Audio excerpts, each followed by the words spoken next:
Redoing this trip as more of a documentary style was supposed to be a winter project.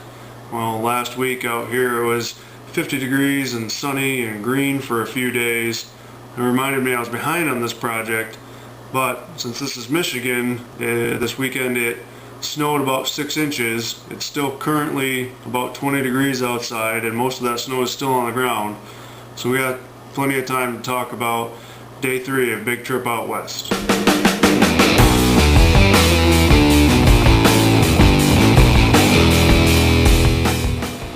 Day 3, 300 miles from Green River, Utah to Zion, and then a little bit further on to Kanab for the night.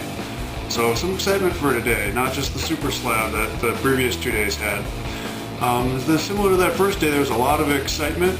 So I woke up at 4 o'clock in the morning and tried to get back to bed, but seeing that it was almost 80 degrees already and remembering the heat that I went through yesterday, it was time to get up and go. I was all packed up and on the road before 5, headed to the nearest Arby's. That seemed to be the only breakfast in town, but they didn't open for another hour, so just grabbed some Pop-Tarts from a gas station and hit the slab with a full tank.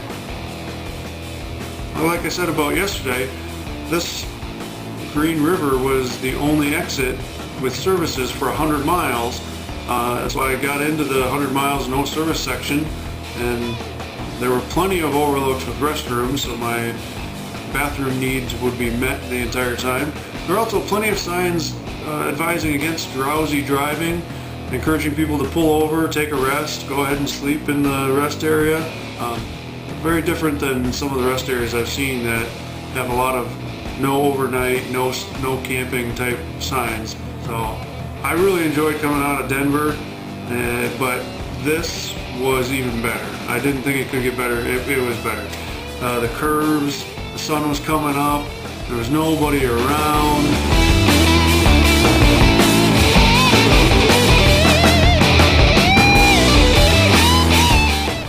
It was really interesting for me to see a caution, curve ahead, 75 mile an hour speed limit. You know, the speed limit was 80 here, but the caution, curve ahead, 75, and that's faster than the speed limits back home.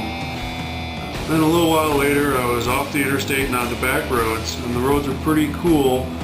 There were some large tar patches everywhere, and it jostled the bike around pretty good. Back home, the sign curve ahead usually brings a smile to my face, but here, that sign curve ahead was accompanied with no trucks over 25 feet. I took that to mean lots of tight twisties ahead, and I was right.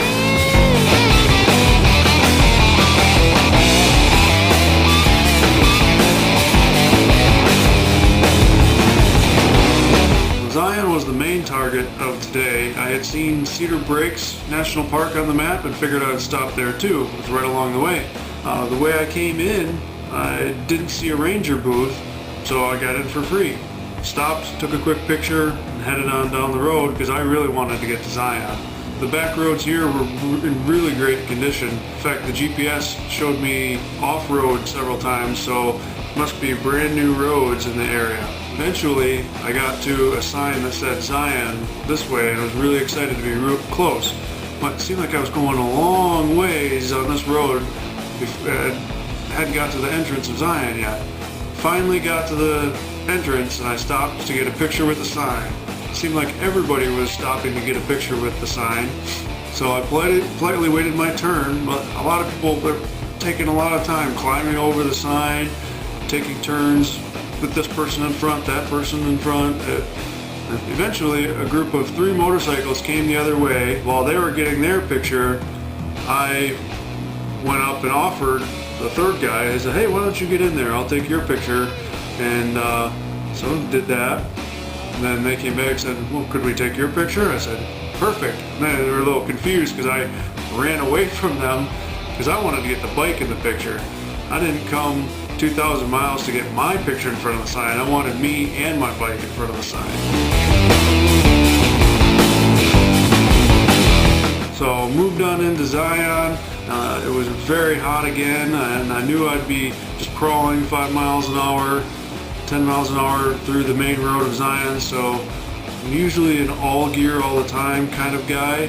I left the jacket off, and it wasn't long of following camper trailers and RVs at 10 miles an hour and a couple pullovers just to stop and take it all in that I decided I didn't need the helmet anymore.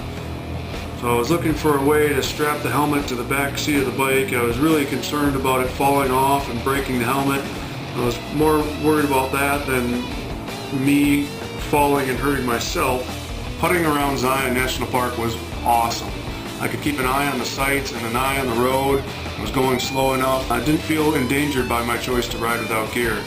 And stopping every so often to take in the sights was nice and easy without putting on and taking off all that gear. Some of the tunnels were an interesting experience. It was nice to get out of the heat. Even though I was stripped down further than usual while riding, the heat was close to unbearable. I was still in my riding pants. I pulled into the visitor center and the parking lot was full, but I took advantage of the motorcycle's small footprint and found a not really parking spot, just a place to leave the bike.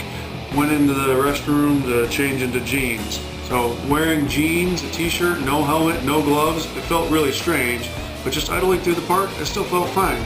Eventually I got sick of all the tourists and heat, so I went looking for a place to get a small snack, lunch, and plan the rest of the afternoon. Just outside the park, traffic was crawling along and I saw a place that had potential as a lunch stop. I figured I'd continue on down the road and browse the rest of town, but the traffic came to a dead stop again, and I decided last minute to just pull into this parking lot. Well, here's this all gear all the time talk. Despite just being nice, slow going, crawling along, I took that quick right turn and almost got run over by a bicycle. I locked up the brakes, she locked up the brakes and screamed. I don't know how I kept it upright, but we avoided catastrophe, and she went on ahead and I pulled into this parking lot to go grab lunch. So inside the restaurant I grabbed the menu and ordered a club sandwich, then sat and enjoyed a pop, and in the air conditioning enjoyed cooling off a little bit while looking at the map I'd received at the entrance to Zion. I had read about Kolob Terrace online and was a little concerned that this road might be a little too much for me. The pamphlet said again what I had seen online, that the road was unimproved, had steep grades, tight turns, 4x4 recommended, and that it was impassable in the rain. But looking at the map, I saw that there was a reservoir up there, and lunch next to the lake sounded like a great idea. So despite all these concerns, I geared up with my helmet and jacket again and went for it. But we avoided catastrophe, and she went on ahead and I pulled into this parking lot to go grab lunch. So here I am in the editing room. Just got the kids to bed, spent a couple hours going through some footage, and I realized there's a lot more to day 3 than I thought. So we're going to break this one into 2, because especially want to share with you that I got less stingy with my capture and actually have some good road footage here going up Kolob Terrace and coming around the Kolob Canyon, and then some of the back roads too. So stay tuned.